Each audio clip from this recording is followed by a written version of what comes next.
ಪಾಪ ನೀವು ಇವತ್ತು ಮೊನ್ನೆ ಮುಖ್ಯಮಂತ್ರಿಗಳನ್ನ ಮೆಚ್ಚಕ್ಕೆ ಹೋಗಿರ್ತಕ್ಕಂಥವ್ರು, ನಾವೇನ್ ಮೆಚ್ಚಬೇಕಾಗಿಲ್ಲ.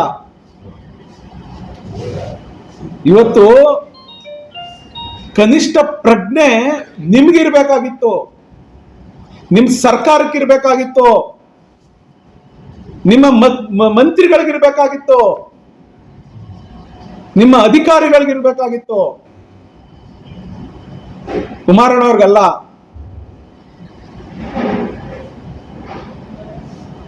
ಅದೇನೋ ಹೇಳ್ತಾರೆ, ಕುಮಾರಸ್ವಾಮಿ ಅವರು ಬಾಲಿಶ ಹೇಳಿಕೆ. ಯಾವ್ದು ಬಾಲಿಶ ಹೇಳಿಕೆ?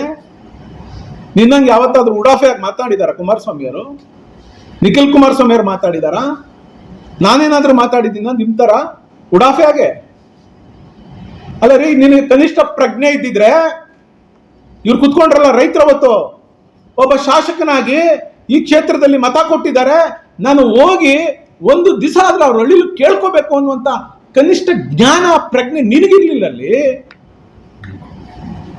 ಇಷ್ಟು ದೊಡ್ಡ ಈ ಹೋರಾಟಕ್ಕೆ ನೇರ ಹೊಣೆ ನೀನೊಬ್ಬನೇ.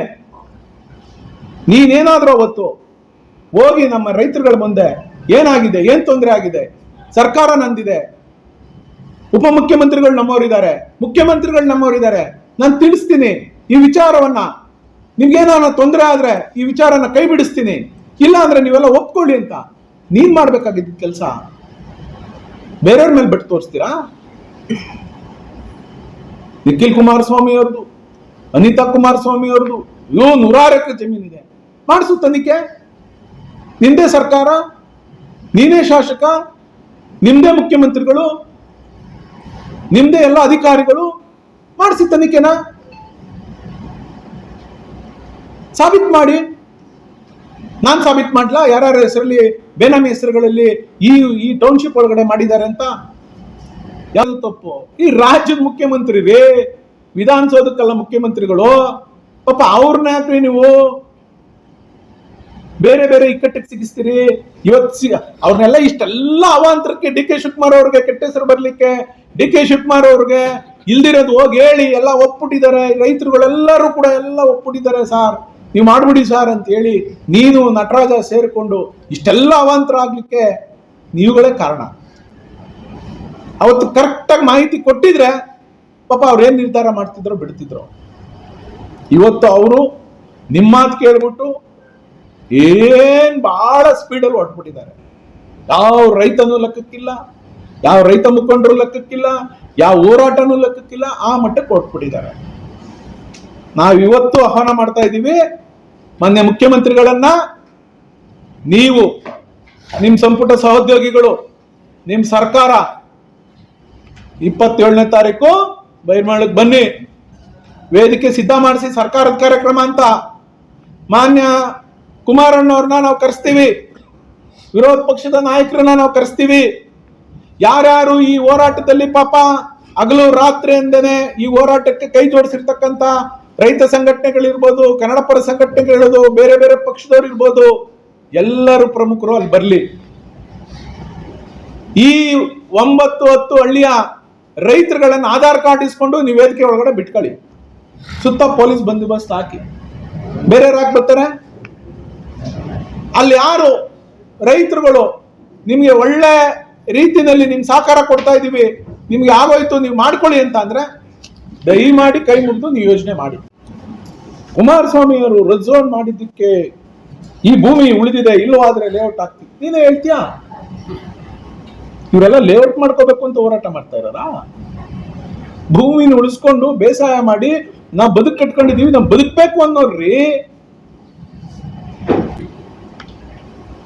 ರಾಜಕೀಯ ದ್ವೇಷಕ್ಕಾಗಿ ಕುಮಾರಸ್ವಾಮಿ ಅವರು ನಾವು ಯಾವತ್ತಿಂದ ಹೋರಾಟ ಮಾಡ್ತಾ ಇದ್ದೀವಿ? ಮುಖ್ಯಮಂತ್ರಿಗಳು ಸಿದ್ದರಾಮಯ್ಯ ಅವರಿದ್ದಾಗಿಂದ ಹೋರಾಟ ಮಾಡ್ತಾ ಇಲ್ವಾ ನಾವು? ಶಿವಕುಮಾರ್ ಅವರು ಮುಖ್ಯಮಂತ್ರಿಗಳಾಗ್ಬಿಟ್ಟಿದ್ದಾರೆ, ಅದಕ್ಕೆ ಹೋರಾಟ ಮಾಡ್ತಾವ್ರೆ. ಅವಾಗಿಂದ ಹೋರಾಟ ಇವಾಗ ಯಾಕೆ?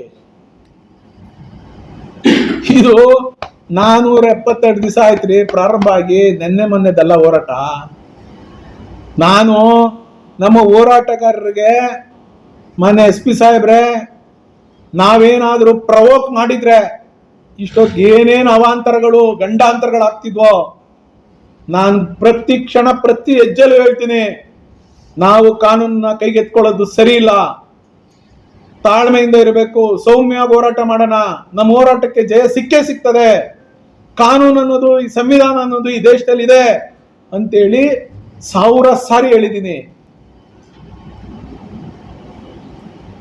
ನಾವೇನಾದ್ರೂ ಇನ್ನು ವೈಲೇಷನ್ ಮಾಡ್ಬೇಕು ಅಂದಿದ್ರೆ ನಾವು ಒಂದು ಕ್ಷಣ ವೈಲೇಷನ್ ಮಾಡ್ಲಿಕ್ಕೆ, ನಾವು ಆ ತಪ್ಪು ಕೆಲಸ ಮಾಡಕ್ಕೆ ಇವತ್ತಿಗೂ ಕೂಡ ಹೋಗ್ತಾ ಇಲ್ಲ. ಇವತ್ತಿಗೂ ನಿಮ್ಮಲ್ಲಿ ನಿವೇದನೆ ಮಾಡ್ತಾ ಇದ್ದೀನಿ, ದಯಮಾಡಿ ಇದಕ್ಕೆ ನೀವು ಕಡಿವಾಣ ಹಾಕ್ಲಿಲ್ಲ. ಯಾರೋ ಬರೋದು ನಮ್ಮ ಹೋರಾಟಗಾರನ ತಿಕ್ಕೊಂತ ಕೆಲಸ ಮಾಡೋದು, ಯಾರೋ ಬರೋದು ಪೋಸ್ಟರ್ ಅಂಟಿಸೋದು, ಯಾರೋ ಬರೋದು ನಮ್ಮವ್ರು ಯಾರಾದ್ರೂ ಒಂದೇ ಒಂದು ಸೋಷಿಯಲ್ ಮೀಡಿಯಾದಲ್ಲಿ ವೈಲೇಷನ್ ಮಾಡಿದ್ರೆ ನೀವು 3 ದಿನ ಕರ್ಕೊಂಡು ಕುಂಡಿಸ್ತೀರಿ, ಕೇಸ್ ಹಾಕ್ತೀರಿ. ಸುಮ್ಮನೆ ಟ್ಯಾಗ್ ಮಾಡಿದ್ರೆ ಫೇಸ್ಬುಕ್ ಇನ್ಸ್ಟಾದೆಲ್ಲ ಟ್ಯಾಗ್ ಮಾಡಿದಕ್ಕೆ ನೀವು ಅವ್ರ ಮೇಲೆ ಕಂಪ್ಲೇಂಟ್ಗಳನ್ನ ರಿಜಿಸ್ಟರ್ ಮಾಡಿಸ್ತಾ ಇದ್ದೀರಿ. ಇದಕ್ಕೆ ನಿಮ್ಗೆ ಶಕ್ತಿ ಇಲ್ವಾ ಸಾಹೇಬ್ರೆ? ನಮ್ಮ ತಾಳ್ಮೆನ ಎಷ್ಟು ಅಂತ ಪರೀಕ್ಷೆ ಮಾಡ್ತೀರಿ ನೀವು? ನಾವು ಸುಮ್ಮನೆ ತಾಳ್ಮೆಯಿಂದ ಇರೋದೇ ವೀಕ್ನೆಸ್ ಅಂತ ತಿಳ್ಕೊಂಡ್ಬಿಟ್ಟಿದ್ದೀರಾ?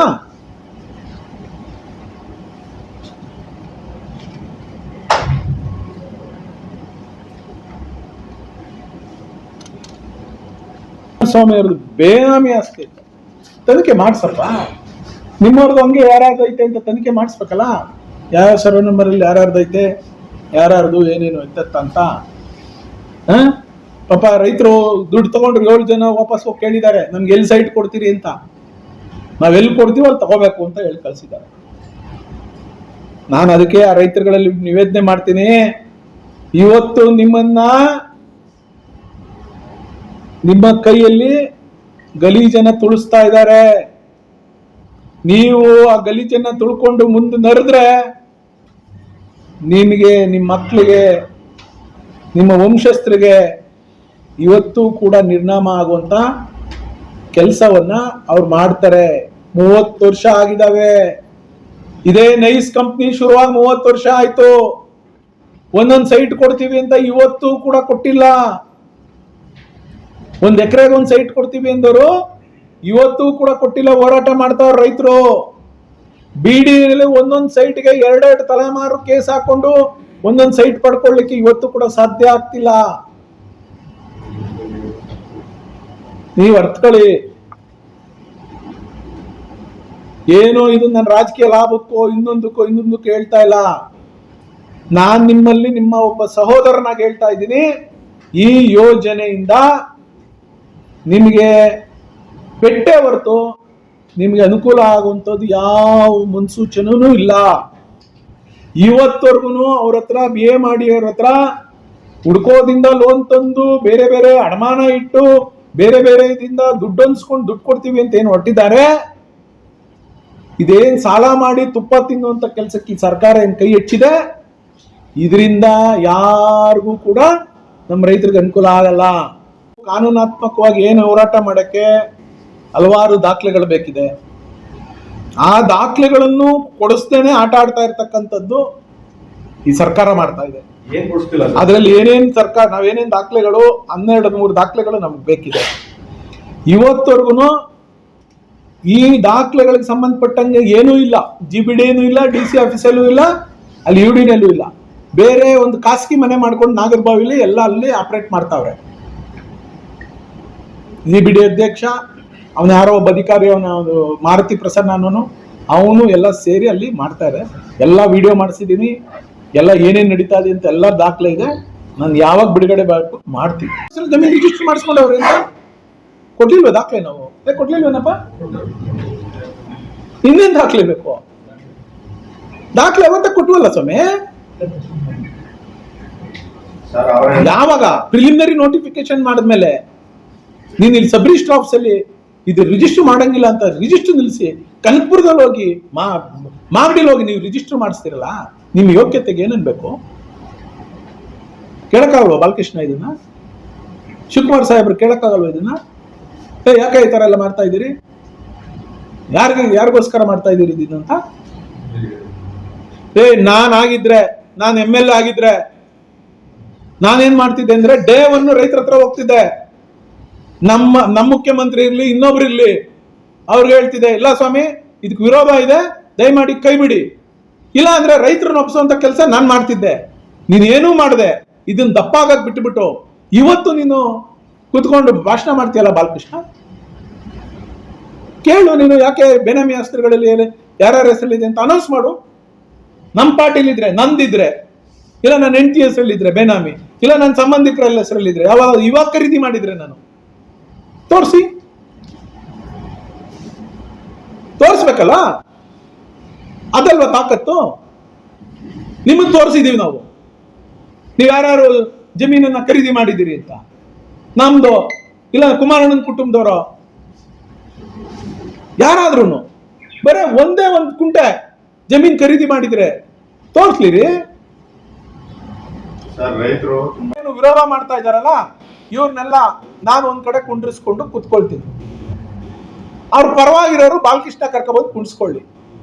ನಮ್ದೇನಾದ್ರೂ ಸಂಖ್ಯೆ ಜಾಸ್ತಿ ಇದ್ರೆ ದಯಮಾಡಿ ನಾನೇ ಅಲ್ಲಿ ಕೇಳ್ತೀನಿ, ಮೊನ್ನೆ ಮುಖ್ಯಮಂತ್ರಿಗಳೇ ಯೋಜನೆ ಬಿಟ್ಬಿಡಿ ಅಂತ.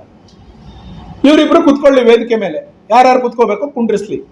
ಕುಮಾರಣ್ಣನು, ಡಿ ಕೆ ಶಿವಕುಮಾರ್ ಅವರು, ವಿರೋಧ ಪಕ್ಷ ನಾಯಕರು, ಯಾರ್ಯಾರು ಸರ್ಕಾರದಿಂದ ಮೇಲೆ ಅವ್ರ ಫೋಟೋ ಕಾಲಲ್ಲಿ ಕುತ್ಕೋಬೇಕು ಕುತ್ಕೊಳ್ಳಿ. ನಾವೆಲ್ಲ ಕೆಳಗಡೆ ಕುತ್ಕೋತೀವಿ. ಏನ್ರಪ್ಪ, ನಾವು ನಮ್ಮ ಸಂಖ್ಯೆ ಜಾಸ್ತಿ ಇದೆ, ಹೌದು ವಿರೋಧ ಇದೆ ಅಂತ ಅಂದ್ರೆ ನಿಮ್ಗೆ ಗೊತ್ತಾಗ್ತದೆ ವೇದಿಕೆಯಲ್ಲಿ, ಬಿಡಿ. ಇಲ್ಲ ಅಂದ್ರೆ ನೀವೇನಾದ್ರೂ ನಮ್ಮ ರೈತರನ್ನ ಕಡಿಮೆ ಇದ್ದಾರೆ, ನೀವ್ ಯಾಕೆ ಇದು ಮಾಡಿ, ಕೊಡೋರೆ ಜಾಸ್ತಿ ಇದ್ದಾರೆ ಅಂದ್ರೆ ಅವತ್ತೇ ನಿಮ್ಗೆ ಒಂದು ಸಲ್ಯೂಟ್ ಹೊಡೆದ್ಬಿಟ್ಟು ಈ ಯೋಜನೆ ಮಾಡ್ಕೊಂಡು ಹೋಗಿ ಸ್ವಾಮಿ ಅಂತ ಹಿಂದೆ ಬರ್ತೀವಿ. ಖಂಡಿತ ಅಲ್ಲ, ಕುಮಾರಸ್ವಾಮಿ ಅವರು ಮುಖ್ಯಮಂತ್ರಿಗಳು ಬರ್ತೀನಿ ಅಂದ್ರೆ ಕುಮಾರಸ್ವಾಮಿ ಅವರು ಬರ್ತಾರೆ. ಸರ್ಕಾರ ಸಿದ್ಧಪಡಿಸ್ಬೇಕಿದು, ವೇದಿಕೆ ಸಿದ್ಧಪಡಿಸ್ಬೇಕಾಗಿರೋದು ಯಾರು? ಅವತ್ತು 700 ವಿರೋಧ ಪಕ್ಷದವ್ರು ಮಾಡಿದ್ರ? ಕುಮಾರಸ್ವಾಮಿ ಅವರು ಮುಖ್ಯಮಂತ್ರಿಗಳಿದ್ದಾಗ ಇವ್ರು ಪಂಥಾಹ್ವಾನ ಕೊಟ್ಟಾಗ ಕುಮಾರಸ್ವಾಮಿ ಅವರು ಹೋದ್ರು, ಕುಮಾರಸ್ವಾಮಿ ಅವರ ವೇದಿಕೆಯಲ್ಲಿ ಚರ್ಚೆ ಆಯ್ತು. ಅವತ್ತೆಲ್ಲ ಎಲ್ಲ ನಾಯಕರುಗಳು, ಎಲ್ಲ ಮಂತ್ರಿಗಳು ಮಾತಾಡಿರ್ತಕ್ಕಂಥದ್ದು ಇತಿಹಾಸ ಇದೆ. ಇವತ್ತು ಅದೇ ಆಗ್ಲಿ. ಸಿಕ್ಕಿರ್ಲಿಲ್ಲ ಅವ್ರಿಗೆ, ಅನುಭವದಲ್ಲಿದ್ರು, ಅವ್ರಿಗೆಲ್ಲ